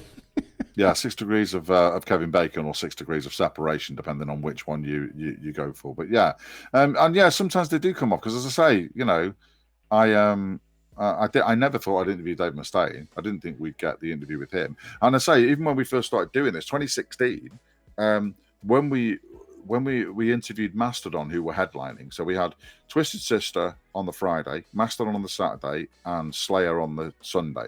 So we immediately got told that we wouldn't get Slayer. I asked about Twisted Sister and got told no. And then Mastodon I asked for and didn't get a reply. So I was like, okay. And then one of the PRs came over to us at the festival during our interviews, when we were actually just going to go and watch Conjurer. We'd actually put a gap in our interview to go and watch Conjurer playing on the New Blood stage, and they said, "Oh, you ready for Mastodon then?" And we were like, "What?" We didn't get a reply. And he was like, "Bloodstock TV, I've got you down for Mastodon now." So we went backstage and interviewed Mastodon with 0 preparation. I didn't even know we were interviewing him, and that was our first time interviewing the headliner. So sometimes these things can just happen without you even sort of realizing. I never thought I'd interview Judas Priest. Again, like I asked. Obviously, I wanted to interview Rob Halford, ideally, but he doesn't do interviews on the day of gigs because he needs to save his voice. So it's fair enough. So yeah, never say never. Exactly right. But I say Tom Araya's a stretch now that they've quit. So that's going to be a tough one. Yeah, I think he's laying it low. Ferris Gorilla is in the chat. What's going on? He says you suck, squatter, but he didn't put a comma in there. So I believe he's just saying that. I don't know what he's saying. What do you?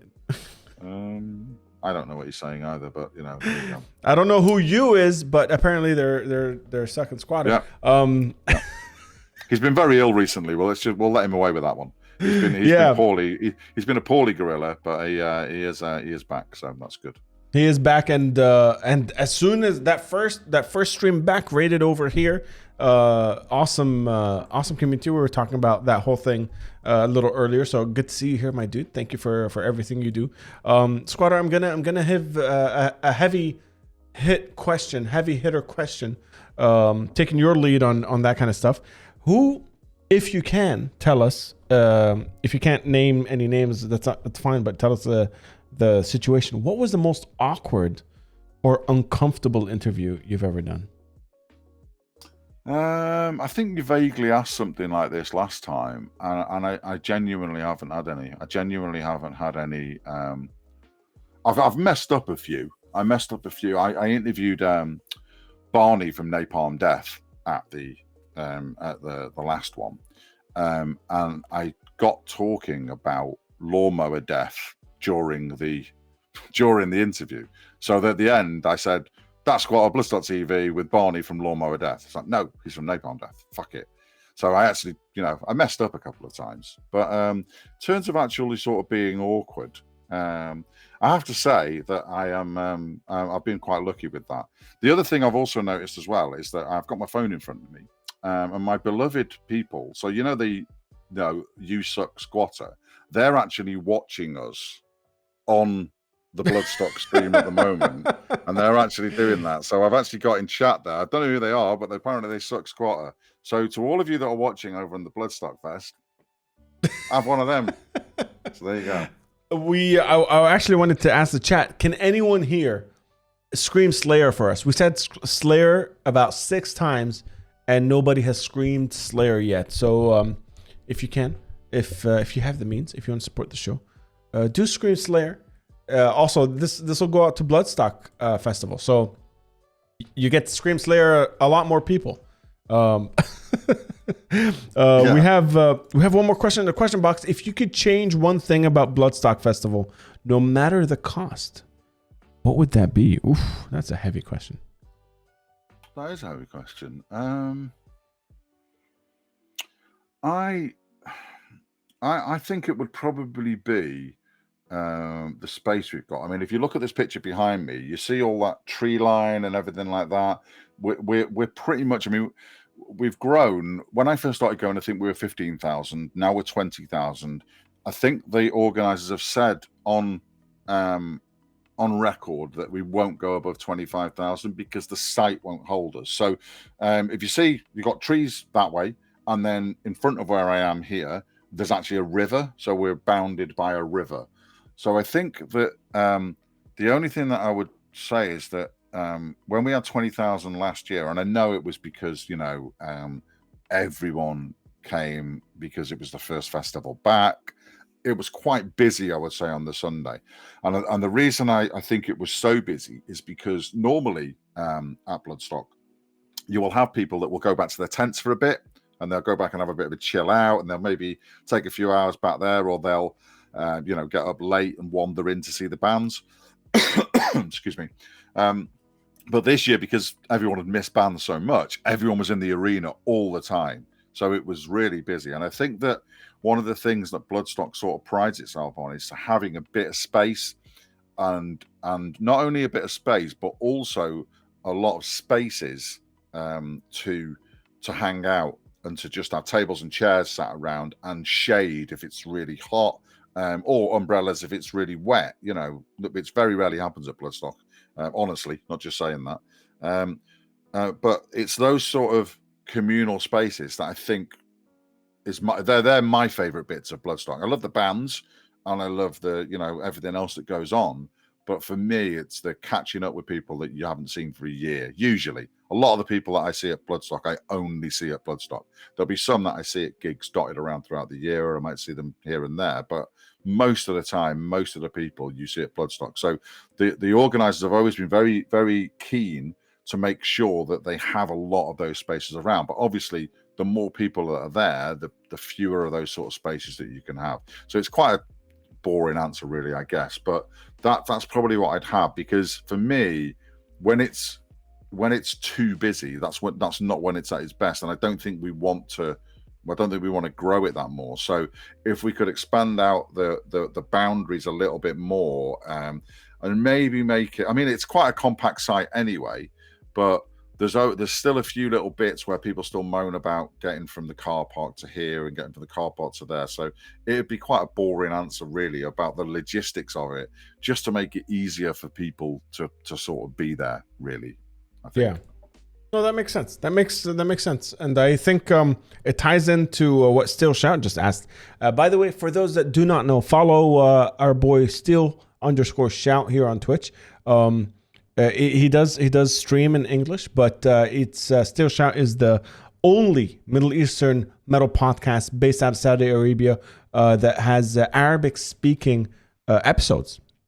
I did an episode with them in English because my Arabic sucks. How you say donkey dick, but other than that, they do a lot of things for the Middle Eastern metal scene. He's got more bands to recommend than I ever will. So do go check out Still Shout. But Still Shout asks, what always gets your attention at festivals, or to put it in other words, what is the first thing you look for when you head into a festival? Well, it depends which festival. If it's Bloodstock, for me, it's literally, I mean, I'm literally buzzing by the time I get there. There's a picture that I always put up. It's on my it's usually on my Facebook header the week before I go, when I had Facebook, when I used that. And it's not me, but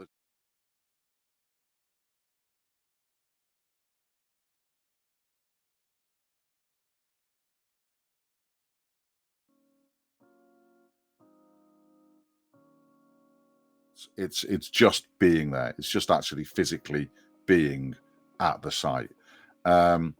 If it's a general sort of thing for the festival, it would be probably the distance between things for me, and that's probably me being an old fart about things. But what's the distance between the main stage and the second stage, and trying to plan out. Because I like to get my money's worth if I go to a festival. I have a clash finder. I'm going to see that band, and if I need to be moving around between the two of them, it's like, right, am I going to get to see all of that set and all of that set, or is it going to be a big slog in between, and I have to leave early and make decisions like that? So it would be about the layout, I guess. And again, probably quite a boring answer, but hey, it's an honest one.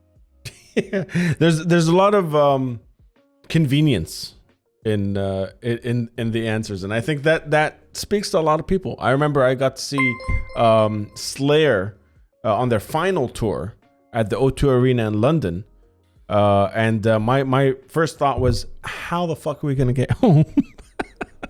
And my wife was saying, listen, we're gonna see Lamb of God, Anthrax, Slayer, I think War opening band, and my genuine first thought was, what bus are how are we getting home? Like, I just want to know how we're getting home, and how early do I have to leave to get home on time. I just want to say, Big Rich, thank you so much for the 100 biddies, my friend. You absolute badass. Appreciate you.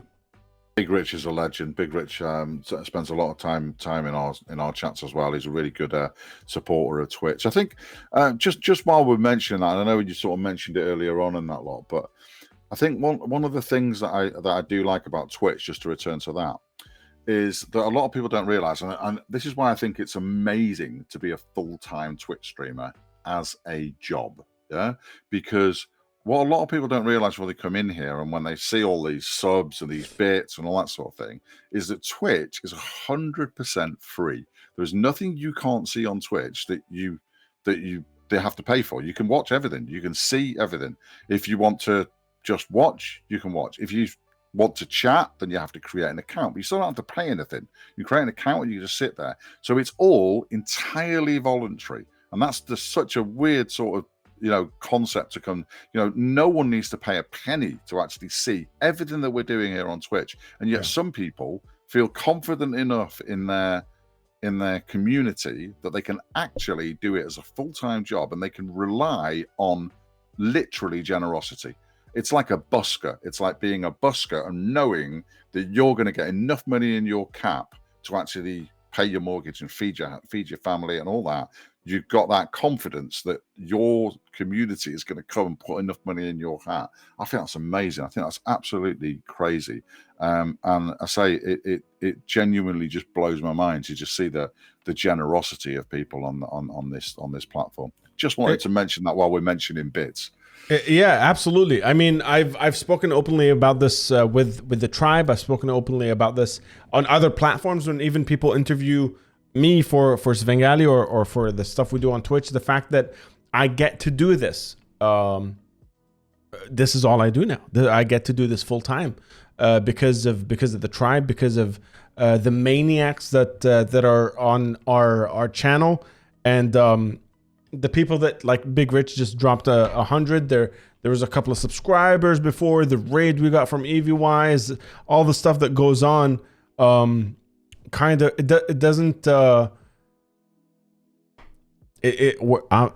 not balling. I'm not throwing money anywhere anytime soon. But you guys keep the lights on. I always joke about this, but it's genuine. One for one. Like, I always do this as a joke, but like, you subscribing just turned that light on, and it's for real. It's for real. The people that support the show, Rexter, a fucking patron. He said he just 10% of my paycheck ends up in this channel, which is true because he throws a lot of dicks in the channel. But you know, even stuff like that, like using the sound alerts, all that stuff, goes a very long way for channels like myself that want to just create content full time. And you know, on the days off where I'm not streaming, I'm editing all the stuff for YouTube and Instagram, and making clips for other things, and like you were saying, even keep my wife's name. Like, as soon as that happened, we're like, how do I get that with a breakdown? Let's write a breakdown. Let's let's record something to add it, because I think the tribe will enjoy it. And I love the fact that we get to talk to people like you, and fucking Mark Hunter was in here a little while ago. Like, that man already knows I blow a lot of smoke up his ass. But Blaze, thank you for the Slayer. Appreciate you. Like, those genuinely go a long way. And but yeah, like I was saying, Mark Hunter was in here a little while ago. Dude genuinely influenced the way I scream and like the music that I make. Svengali is very heavily influenced by Chimera, and the community that we've built here is something that, if you told me 2 years ago that this existed and would be happening, and I'd have a fucking camera mounted to a wall, I'm like, I don't understand what you're talking about. Like, this doesn't. It's crazy. It is crazy. And as I say, I think it's a bit different for us in that we're not sort of like starting from scratch. I think people like yourself that have started from scratch, we had a ready-made audience. You know, we should be doing, theoretically, we should be doing better numbers than what we're doing. But I think when you've grown something up from the ground like this, when it's organic, and I know you've got a band, but that's not really the same sort of thing, because I say it's not like, you know, again, with the greatest respect to Mr. Heafy and everything that he does, the content he puts out is incredible. But you know, obviously, the Trivium have got a big following, and a lot of people will, you know, will watch Matt Heafy just literally just sitting there doing nothing. So the fact that he does all that incredible content and all that is just a bonus with it, really. But I think people that didn't already have that audience before, and I've sort of built this up from the ground. And I think I've said this before to you guys as well. It's not just because I'm on here and that lot. I think that the way that you guys say, you look at that with the inventiveness of, you know, grabbing that sort of thing, and the fact that you've got Derpy that does what she does on here and all that sort of thing. I think it's a really, really great. It's a great stream, and it's a great community that you've got and you've built up here. And as I said it last time as well, I've got a little sort of, you know, a little circle of people that I will always sort of remember as being the people that I really sort of latched onto on Twitch, just looking at, you know, yeah, we should be doing more of that. And again, borrowing ideas, and just sort of doing that. But as I say, that whole kind of just that the helpfulness of it, and just the inventiveness of it, because this is crazy, this stuff. I say this has replaced TV for me now, Twitch. If I'm not streaming, I'm watching Twitch. I'm watching something on Twitch, and I keep finding, sometimes you just go down a Twitch rabbit hole, and it's just crazy, the sort of stuff that you can find. And I know you probably want to ask some other bits as well, but mention that to me again just in a sec about the rabbit hole, because I'd like to just talk about something that Bear did a few weeks ago, which is a brilliant idea. Okay, I was just gonna say that Twitch rabbit hole. We've started doing it as a community. So we've done it a couple of times where either just before a raid, we open up Twitch browser tab and just go to music, type heavy metal, and just go find someone as a community, and then raid over there. And the majority of the times, 8 out of 10 times, that person becomes integrated in the community, and the tribe goes over there, and we kind of high tide raises all ships, that situation. Or what we've also done in the past is when we have a day off, we go in a general chat on Discord, and we call it making friends, and we just go offline raid people that are we go in the browse tab, just fuck it, this guy's playing creator, and then just 10 random people show up. Yeah. Hit follow all the same time, give them some love in the chat, and then walk out.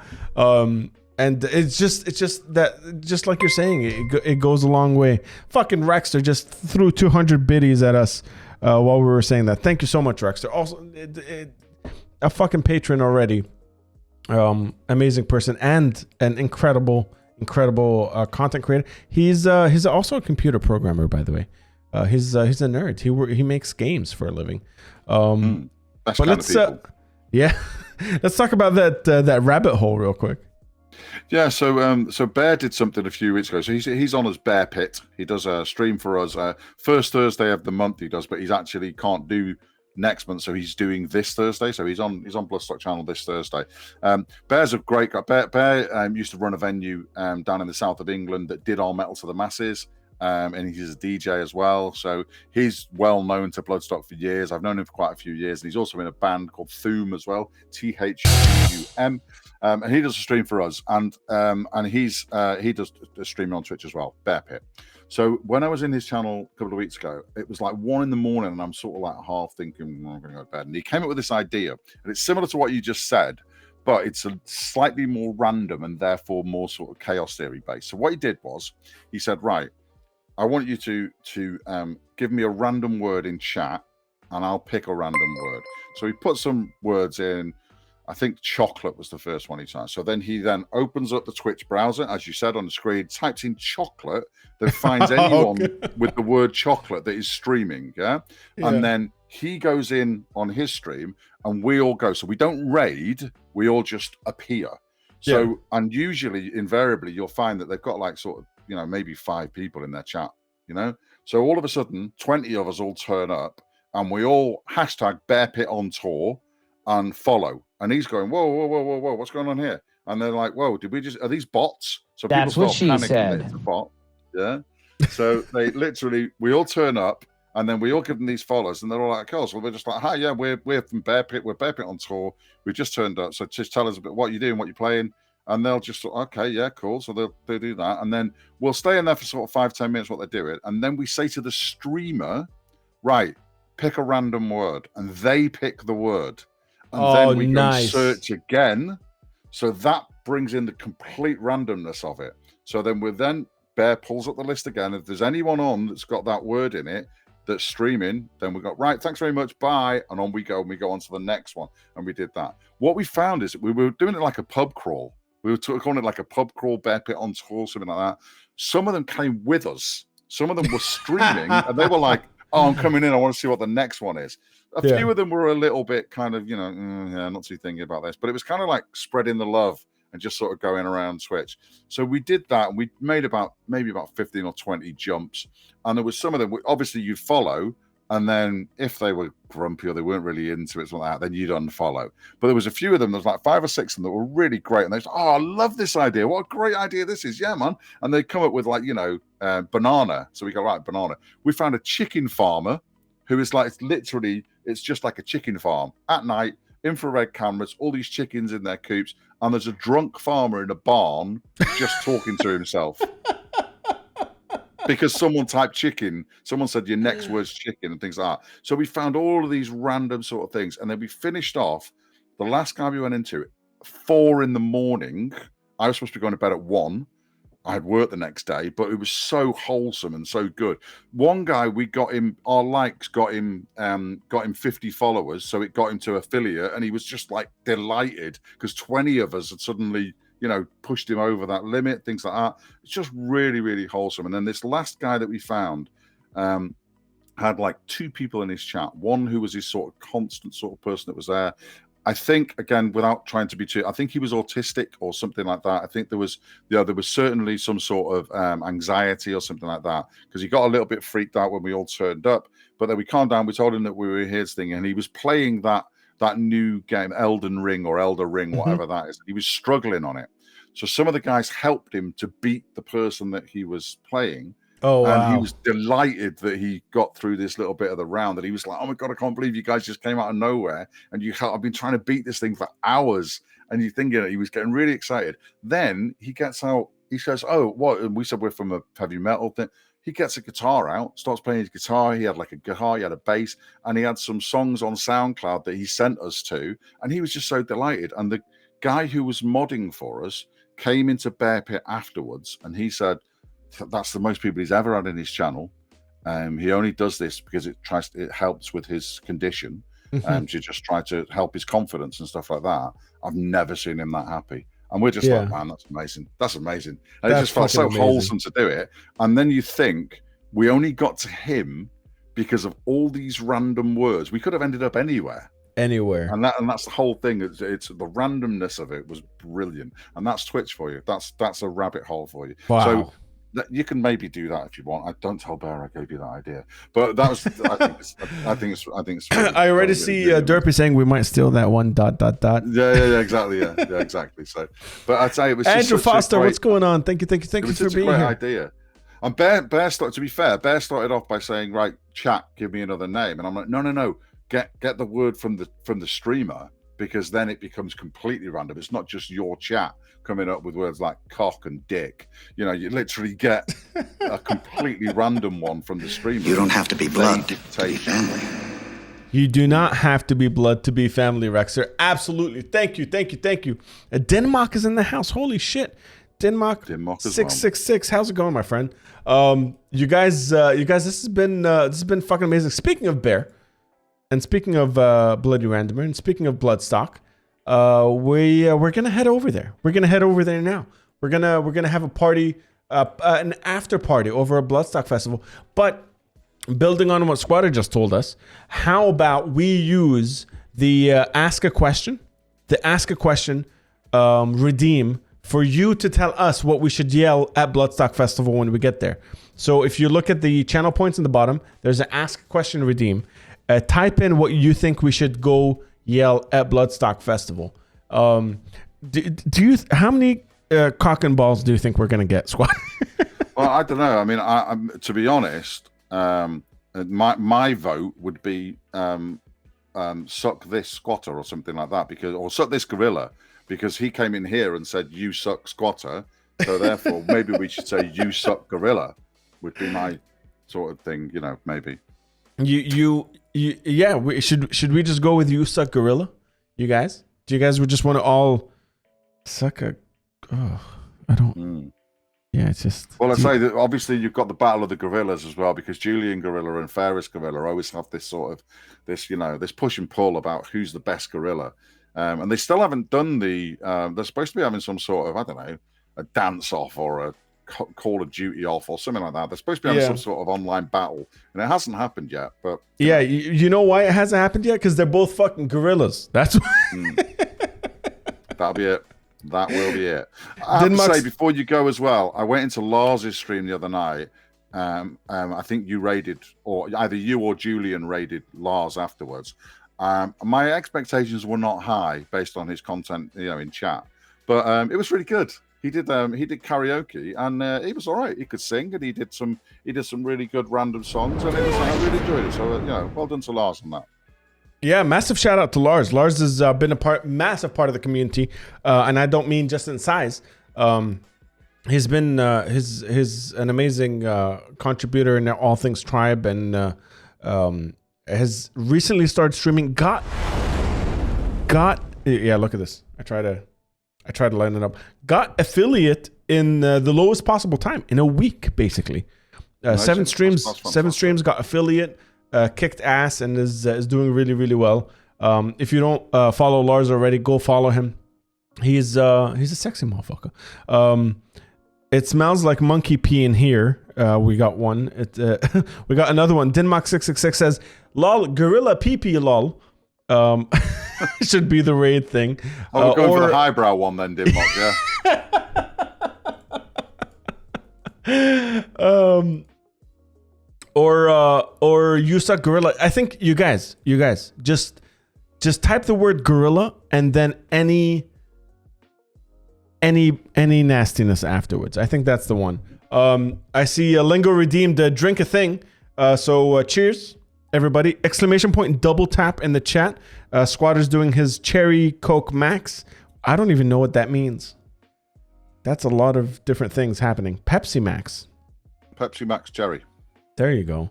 I have never had that. I'm doing some adult juice, double tap. Squatter, it's always fucking amazing to have a conversation with you. I think if you and I meet in real life, we need to block out like a week. Like when? It's just not if, when. When it's gonna happen. We have a date. We have a date. That's true. You're coming here, aren't you? Yes, I am. Yeah, well, yes, I am. That's fine then. There's the date. There you go. Yeah, but then you won't have anything else to do. You won't see any bands. We're just gonna be hanging out talking. I will book you in for an interview, but I will also book you in for a drink. Because the thing is with the way that we have to do it is we have to sort of we do have to do a bit of work, but we also get I'm very clever at scheduling our interviews so that we don't miss the bands we want to see and hang out with the people we want to hang out with. So yeah, we will definitely do that, my friend, and I can't wait. Awesome. Everybody, make sure you check out Squatter. He's more active as Squatter on Twitter. But very, very active on Twitch on Bloodstock Festival. So and we're heading over there. So we're gonna yell gorilla peepees and a whole bunch more over there when we get there. And hit follow if you don't already. Subscribe if you can. It helps the show. Like you said, it's kind of independent of the festival, and they're making content for people that like rock and heavy fucking metal. So I appreciate each and every single one of you. Thank you guys for all the love. Rexter, thank you for the insaneness. And the Big Rich for the biddies. Evie Wise for the raid.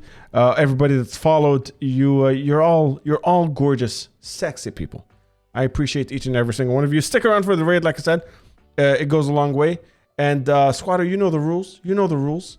It's not over until you officially say the words, hit the outro. So tell the tribe whatever you want. Thank you, Lingo, for the 200 biddies to end the show. And then once you're ready, say the words, hit the outro. I will indeed. So thank you very much for having me on, Adnan. It's been great. Thank you very much for the fart, Lars. Well timed. Loving it. Make sure that you carry on doing what you're doing over on this channel. Fantastic channel here as well. If you do want to come over and spend some time with us on Bloodstock, we have art with Abby on a Sunday night. We have live music with Sturge on a Monday. We have the Stan Show on Tuesday, who is our little logo you can see up here. See this guy up here, this little demon dude? He comes to life on a Tuesday and he does his stream. We're going to go over and see Gorilla and Randomer in a minute. Going playing some music. We have Bear on a Thursday. He does interviews and music sometimes. I do my show on Fridays. I do Jackbox games usually, and I have a quiz at the end of the month, the last Friday of the month. And on Saturday, we have Elliot doing music, and he has a different theme music show each week. There's my plug, Bloodstock Fest. Come over and see us. Thanks for having us out.